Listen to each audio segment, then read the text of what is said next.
지난주에는 사회의 기본이 되는 가정의 온전성에 대해서 우리가 살펴보았고, 오늘 6장에서는 사회생활의 필수 불가결의 수단인 경제생활에 대한 문제를 다루고 있습니다.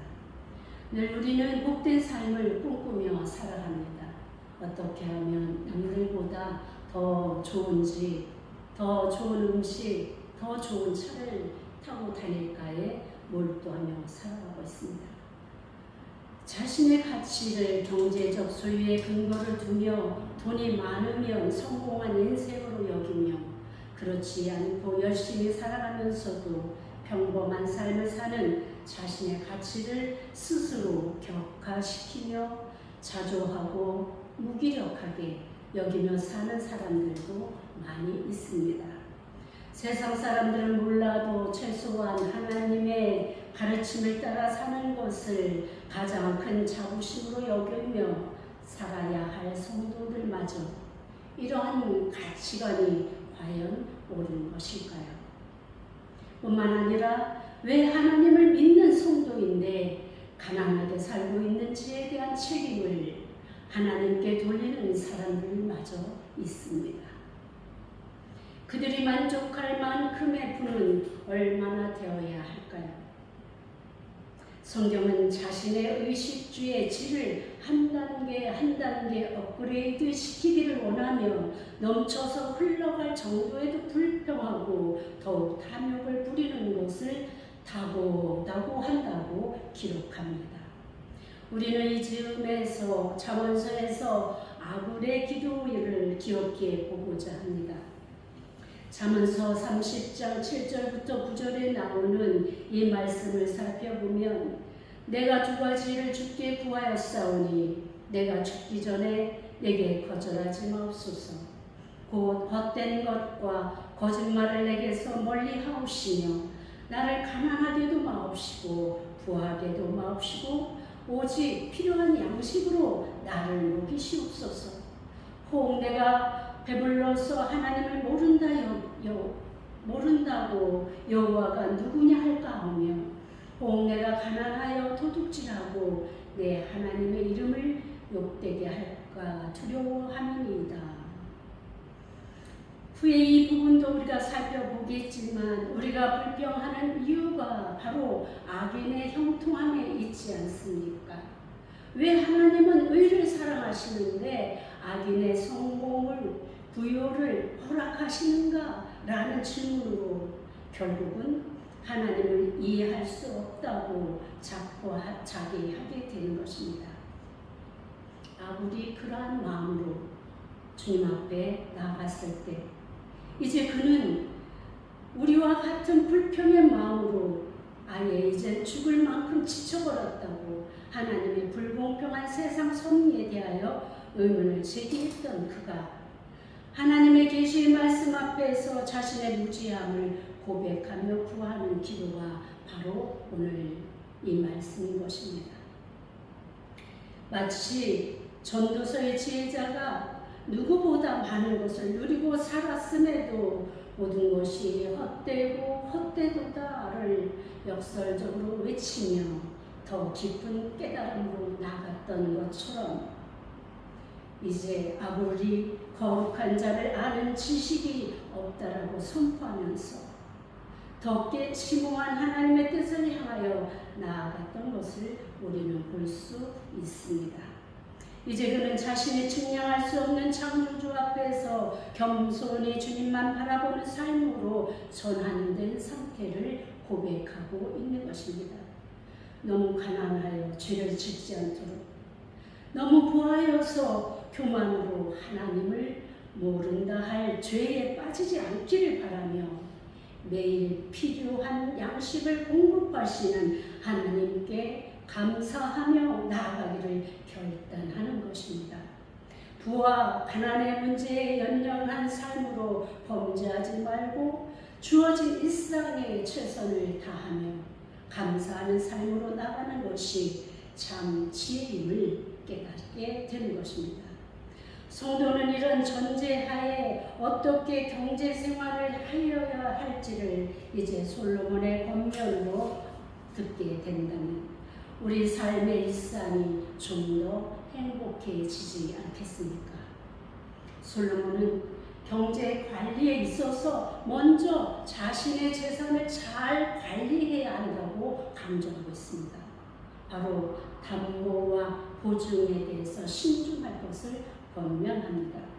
그들은 담보나 보증에 부정적이 않았습니다. 이스라엘 민족 고대의 그 당시의 사회 상황이 어려운 사람들에게 담보를 잡아준다든가 보증을 서준다든가 이것은 당연한 것으로 이렇게 여겨져 왔습니다. 그래서 때로는 어려움에 봉착한 이웃이나 형제에게 살 길을 열어줄 담보나 보증은 그들의 의무라고도 생각할 정도로 만연해 있던 그 세시 풍속이었습니다. 심지어 모세까지도 이 일에 대해서 부정적이지 않았고 필요할 때 도움을 주고 도움을 받고 이렇게 형제간에 이웃간에 서로 형편을 도와주는 그런 삶을 권면하기도 하였습니다. 그런데 어떻습니까? 막상 일이 약속대로 잘 이루어진다면 무슨 문제가 있겠습니까? 처음 의도는 좋았지만 이 실행 과정에서 잘못되어져가는 그러한 풍속, 때로는 사람들이 점점 악해지면서 의도적으로 이것을 이용하는, 악용하는 그런 사태들이 속출하게 되는 거죠. 그렇게 되니까 이것이 가장 큰 문제가 되었습니다. 가정 경제를 바탕으로 이끌고 가는 가장 큰 이유가 되었던 것이죠. 그러니까 이제는 형제 간에도 부모와 자녀 간에도 피하게 되는 일이 되었습니다. 이런 모습을 본 솔로몬은 이것이야말로 자녀들의 경제 관리에 있어서 경솔하게 하지 말아야 할 것으로 여기고 그것에 대한 권면을 하게 된 것입니다.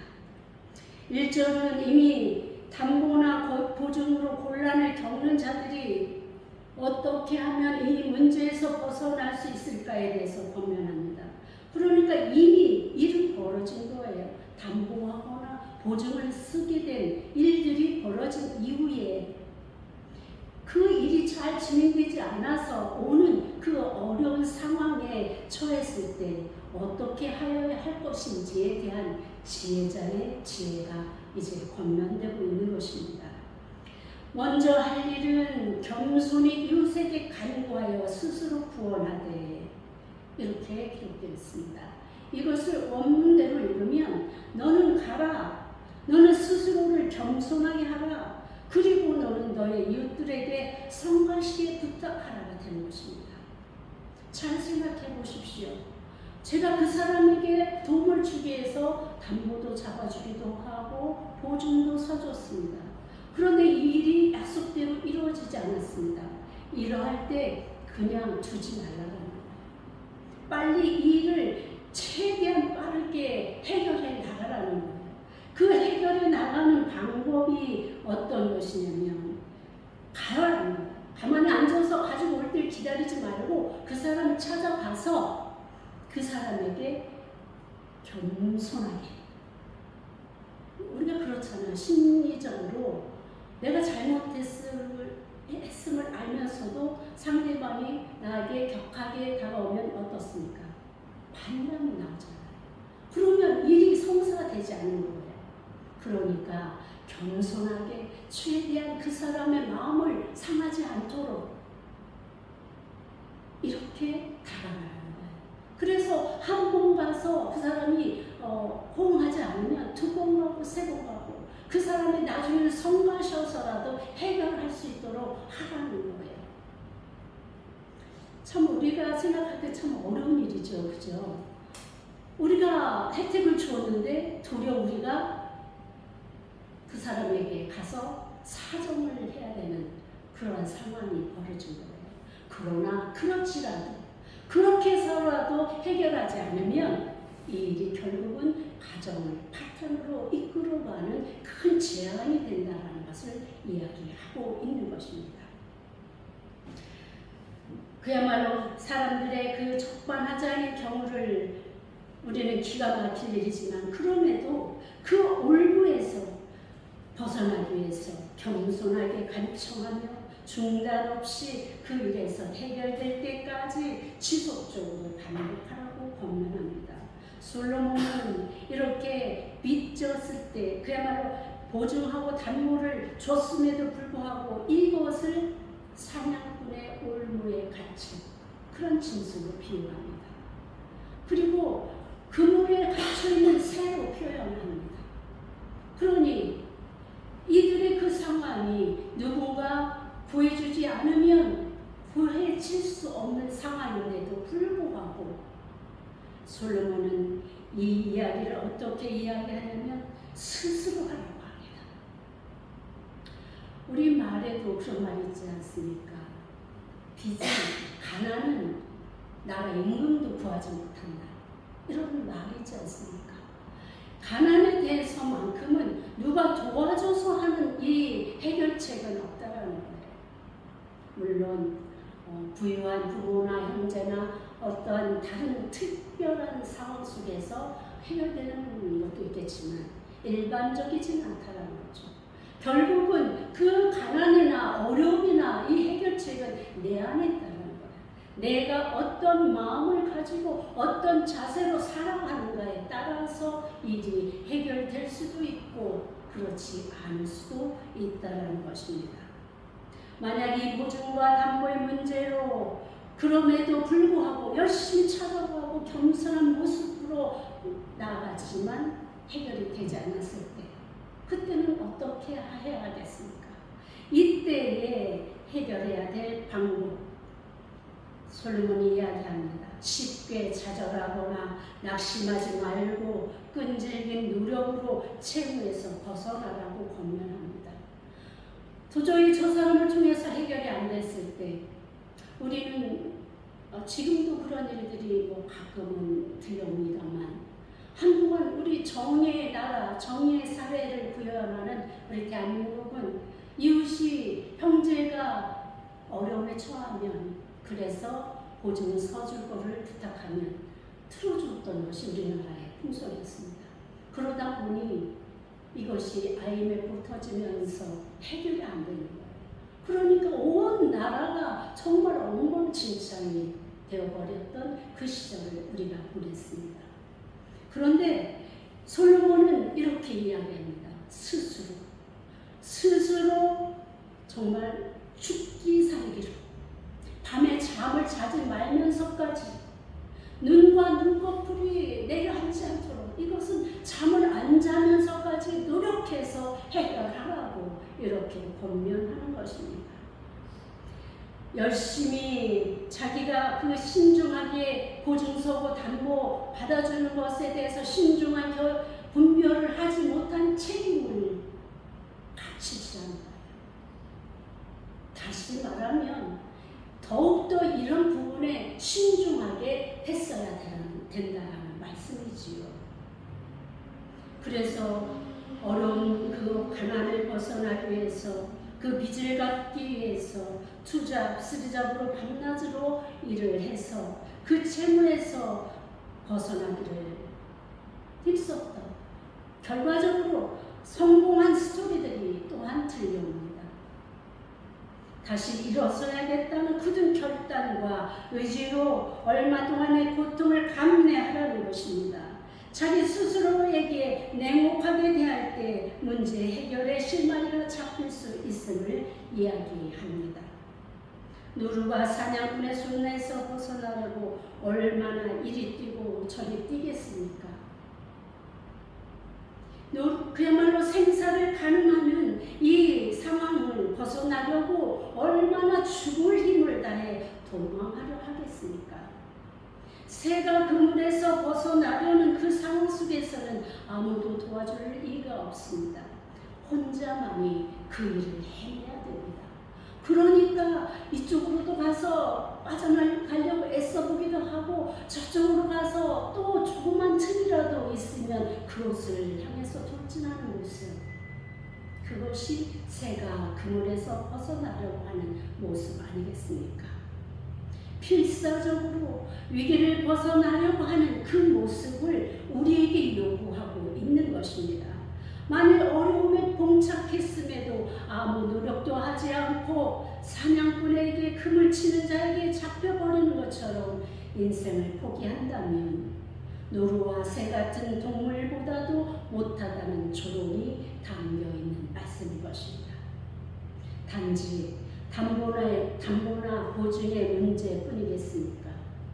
어떠한 이유라도 재정이 무너질 때 우리는 먼저 우리의 지혜 없음을 분별하고 다시 열심히 그 세월을 극복하게 되면 하루가 쌓이고 이틀이 쌓여서 무너졌던 우리의 자리가 회복되어질 날이 있음을 기억하면서 현실을 성실하게 쌓아가시길 바랍니다.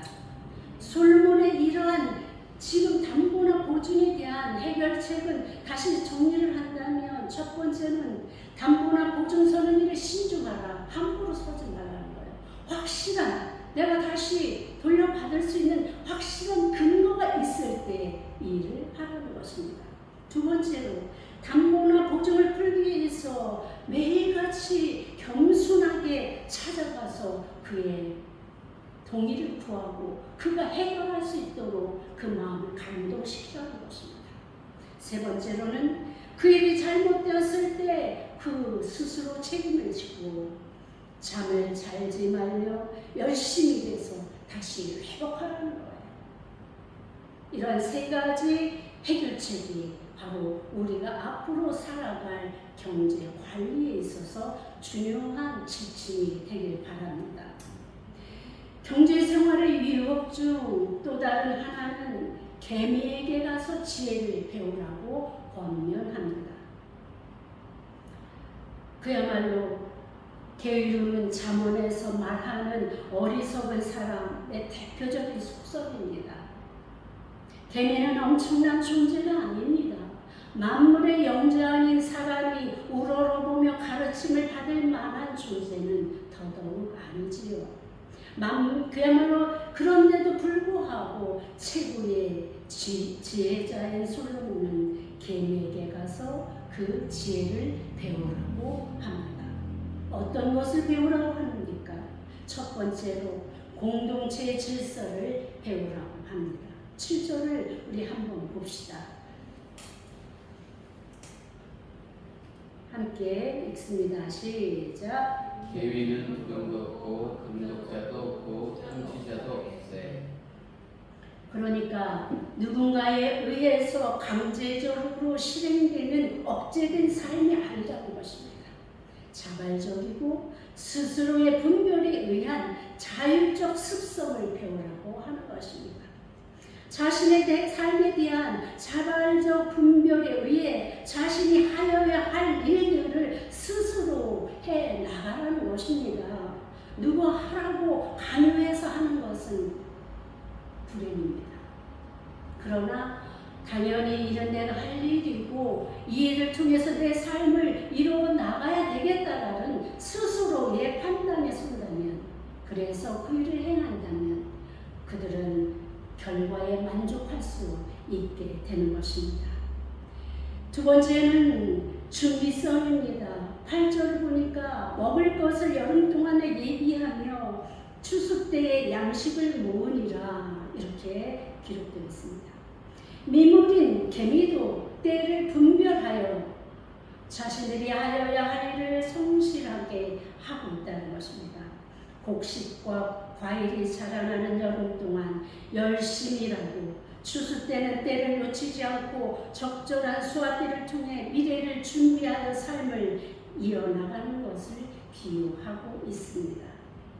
개미조차 때를 분별하는데 나태한 자들은 자신들의 현재의 삶조차 분별하지 않고 책임지지 않고 전혀 대비하지 않고 있음을 비판하고 있는 것입니다. 자신의 삶에 대한 자신의 책임을 그야말로 이렇게 도외시하는 인생은 결코 만족한 삶을 살 수 없음을 이야기합니다. 세 번째로는 신속성입니다. 게으른 자의 최대의 적은 잠이라고 보고 있습니다. 9절 10절에 게으른 자여 내가 어느 때까지 누워있겠느냐, 내가 어느 때에 잠이 깨어 일어나겠느냐. 좀 더 자자, 좀 더 졸자, 손을 모으고 좀 더 누워있자 하면 11절에 내 빈궁이 더 강도같이 오며 내 곤핍이 군사같이 이르리라. 우리가 너무 많이 들어본 내용 아닙니까? 실제적으로 부자인데도 불구하고 아니면 열심히 살아가며 어느 정도 삶을 잘 이끌어가는 사람들 중에 게으른 사람은 없습니다. 나름대로 자신의 일을 열심히 성실하게 하루하루 해나가는 사람들이 누리는 축복입니다. 그러기에 오늘 솔로몬도 이렇게 게으른 자들에게 좀 더 자자, 좀 더 눕자, 누워있는 시간이 길어지면 일할 시간이 짧아지죠. 누워있는 시간이 길어지면 그야말로 삶에 대한 의욕이 떨어집니다. 그러니까 우리 하나님께서 인간을 창조하셨을 때 24시간을 하루로 주셨죠. 그 중에 8시간은 일하고 8시간은 휴식을 그야말로 나름대로의 그런 재능을 개발한다든가 아니면 또 다른 일을 도모한다든가 하는 시간, 나머지 8시간은 잠자는 시간입니다. 잠자는 시간 8시간이면 충분하지 않습니까? 그런데 이 정해져 있는 이 룰을 우리가 벗어날 때, 아니 목사님 요즘은 그렇게 안 살아요. 밤에도요 일하시는 분들 많고요. 낮에 자는 사람 많습니다. 그렇습니다. 세상이 달라지긴 했어요. 그러나 중요한 것은 잠자는 시간을 밤이 되었든 낮이 되었든 적정 시간을 자라는 거예요. 꼭 필요한 수면 시간을 정해놓고 그리고 일하는 시간을 정해놓고 계획적으로 살아가라는 그런 말씀이 아니겠습니까? 내 빈궁이 강도같이 오며 내 곤핍이 군사같이 이르리라. 히브리어에서 이 좀 더라는 말을 나타내는 말은 메아트라는 말입니다. 이 말은 작은, 약간이라는 뜻이에요. 이 작은, 이 약간의 차이가 엄청난 결과를 낳게 되는 것입니다. 게으른 자들의 특성을 나타내는 말로서 그야말로 이들은 사소한 것에 대한 중요성을 모르는 자들이라는 것입니다. 사소하게 지나치는 작은 일들로 인해서 저들의 삶이 빈곤에도 이르고 곤핍에도 이르게 한다는 것입니다. 저들은 그 사소한 일들보다는 게으름과 나태함을 즐기고 오늘의 일을 내일로 미루며 세월의 무상함을 인생의 끝날에서야 깨닫게 되는 자들입니다. 그때가 와서 깨달아도 이미 시간은 다 지나고 자신의 앞에는 비참함만이 서 있게 됨을 경고하고 있습니다. 11절의 게으름의 비극적 결말을 극명하게 보여주는데 빈곤과 곤핍에 대해서 이야기합니다. 빈곤은 가난한 것을 말하지요. 곤핍은 필요한 것이 끊어져서 곤란한 상태, 생명을 유지할 수 없는 상태, 이것을 곤핍하다 이렇게 이야기합니다. 문제는 게으른 자들에게 가난과 곤핍이 예측할 수 없는 시기에 닥친다는 것입니다. 언제쯤 내가 찾아가겠다 도적이 경고하고 옵니까? 언제쯤 너희 집 그나마 쌓아놨던 통장의 것이 다 없어질 것이다. 이것을 아마 예측한다면 많은 사람들이 훨씬 다른 삶을 살겠죠. 그러나 예측할 수 없음을 이야기하고 있습니다. 도적같이, 우리 주님도 도적같이 임하신다고 하셨는데 바로 빈곤과 곤핍도 우리가 좀 더 찾아 좀 더 눕자 하는 세월 속에서 도적같이 어느 날 나의 현실이 비참함 속에 빠지게 된다는 것을 경고하고 있는 것입니다. 결국 개미에게 배울 수 있는 교훈은 먼저 스스로 자발적으로 자신의 일을 해나가라는 것입니다. 두 번째로 부지런함으로, 세 번째로는 미래를 준비하는 예측하는 삶을 살아가라고 하고 있습니다. 현재의 부지런함과 미래를 예측할 수 있는 지혜는 넉넉한 경제 생활을 위한 강권으로 강조되고 있습니다. 결론을 맺겠습니다. 아가서를 보면 두 남녀의 사랑을 방해하는 호동원을 하는 작은 여우가 나옵니다. 인생의 불행은 이 작은 일로부터 시작됩니다.